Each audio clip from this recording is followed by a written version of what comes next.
High winners ఈరోజు logical ఆపరేషన్స్లో 2 problems చేద్దాం. వన్ కొంచెం సింపుల్, సెకండ్ ఏమో కొంచెం టఫ్ ప్రాబ్లం.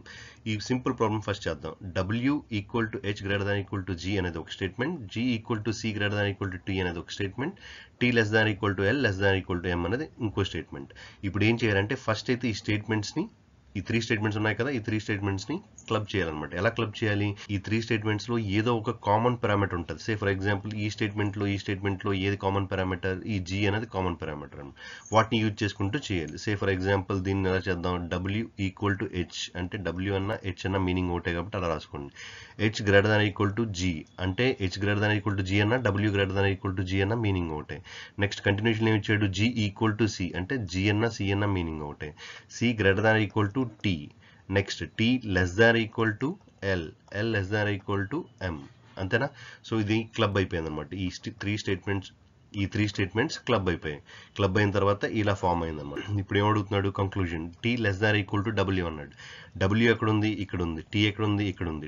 Wకి Tకి మధ్య రిలేషన్ ఏంటి? W greater than equal to T. అంతేనా? గ్రేటర్ దాన్ ఈక్వల్ టు 2 సార్లు వచ్చింది కాబట్టి రైమింగ్ ఏమి ఉన్నట్టు? Greater than equal to rhyming ఉన్నట్టు. So W greater than equal to T అయింది. మరి W greater than equal to T అయితే T ఏమవుద్ది? Less than equal to W అవుతుంది. అంతేనా? So first conclusion 100% right. Okay. Next C greater than equal to M. C ఎక్కడుంది? C ఇక్కడ ఉంది. ఎం ఎక్కడుంది? ఇక్కడ ఉంది.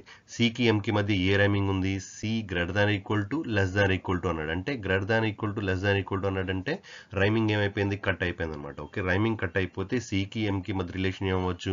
ఏమైనా అవ్వచ్చు. లెస్ దాన్ అవ్వచ్చు, గ్రేటర్ దాన్ అవ్వచ్చు, ఈక్వల్ టు అని అవ్వచ్చు. కాబట్టి ఇదేంటిది? రాంగ్ అని చెప్పం కానీ డౌట్ అనమాట. కానీ మనకేం కావాలి? ట్రూ ఏదని అడుగుతున్నాడు కాబట్టి only conclusion 1 is true. Option ఏమవుతుంది? 3 అవుతుంది. అర్థమైందా? నెక్స్ట్ చేద్దాం. నెక్స్ట్ చూడండి. నెక్స్ట్ దానిలో ఏమి ఇచ్చాడు? Statement C less than equal to U less than E. So C less than equal to U less than E. Next C equal to O. C equal to O. O greater than M. O greater than M అయితే ఏమవుద్ది? M less than O అవుతుంది. అంతేనా? Next m greater than equal to T. m greater than equal to T అంటే t less than equal to m అయింది. m equal to A. m equal to A అంటే m అన్న ఏ అన్న meaning ఒకటే. ఏ greater than L అంట. ఏ greater than L అంటే L less దాన్ ఏ అవుతుంది. ఓకేనా? సో ఇలా దీన్ని క్లబ్ చేసుకున్నాం. ఇప్పుడు ఈ గ్రేటర్ దాన్ ఎం అంటున్నాడు. ఈ ఎక్కడుంది? ఇక్కడ ఉంది. ఎం ఎక్కడుంది? ఇక్కడ ఉంది. ఎంకి ఈకి మధ్య రిలేషన్ ఏంటి? M less than C less than equal to U less than ఈ.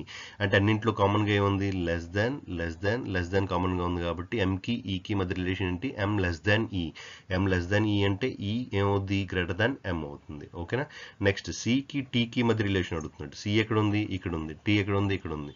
టీకి సికి మధ్య రిలేషన్ ఏంటి? Less than or equal to less than అంటే మీనింగ్ ఏంటి? లెస్ దాన్ రైమింగ్ అనమాట. టీ లెస్ దాన్ సి అవుద్ది. టీ లెస్ దాన్ సి అయితే సి ఏమవుద్ది? గ్రేటర్ దాన్ టీ అవుద్ది తప్ప C greater than equal to T కాదు కాబట్టి 100% రాంగ్. నెక్స్ట్ ఎల్కి టీకి మధ్య రిలేషన్. ఎల్ ఇక్కడ ఉంది, టీ ఇక్కడ ఉంది. ఎల్కి టీకి మధ్య డైరెక్ట్ రిలేషన్ లేదు కాబట్టి ఏది ఇచ్చినా సరే ఏమవుద్ది? డౌట్ అవుతుంది. సో ఆన్సర్ ఏమవుద్ది? Only first option is correct. So option 3 is right. అర్థమైందా? అర్థమైతే please like, share and subscribe. Thank you.